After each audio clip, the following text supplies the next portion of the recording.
ist schon noch cool, hey. Ist wirklich noch cool. Vor allem gerade, weil man, wenn man den Batman auch noch ein bisschen easy findet, hat man noch sicher einen anderen Bezug zu dem als einfach jemand, der die DC Comics gar nicht kennt.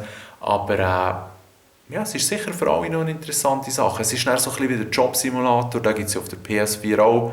Habe ich auf dem Wi-Fi ein Zeitchen gespielt und man tut dann halt mit so verschiedenen Sachen hantieren und so Crime-Scenes analysieren. Coole Sache. Man ist der Batman. Man legt am Anfang die Händchen an, das Kostüm, Maske und dann schaut man in den Spiegel und der Batman im Spiegel bewegt sich genau gleich wie er selber. Also, ja, easy. Es ist langsam Zeit, dass ich pennen gehe, weil ja, es ist schon ein bisschen ermüdend für die Augen. Und auch allgemein, ja, eben, morgen wieder bügeln. Aber es war ein cooler Tag.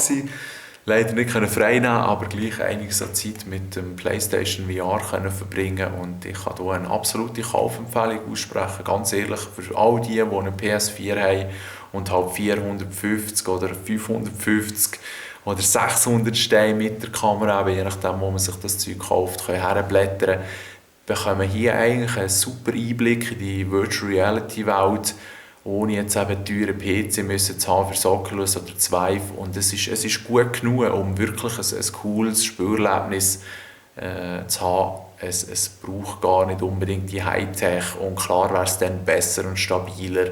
Aber wie gesagt, wir reden hier von einem relativ teuren, jedoch trotzdem Einsteigerprodukt.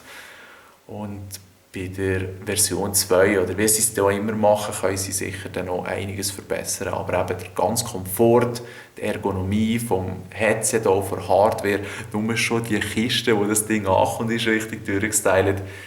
Tipptopp. Kauft euch das Ding, wenn ihr noch nicht habt, wenn ihr Interesse habt. Und die noch so ein bisschen an Virtual Reality zweifeln, die können es sicher auch nicht mehr ausprobieren. Eben sogar im World of Games hat es eine PSVR zum Checken und das wird sicher in der nächsten Zeit auch in anderen Läden aufgelegt. Und ja, es ist einfach die Frage, was jetzt in Zukunft für Games kommen, was sie daraus machen. Das Resident Evil 7 in VR zu spielen ist sicher ganz hart.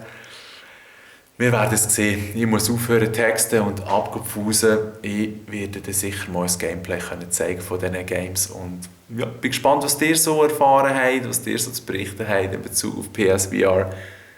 Gute Nacht, schönen Tag, habt's gut, tschüss zusammen.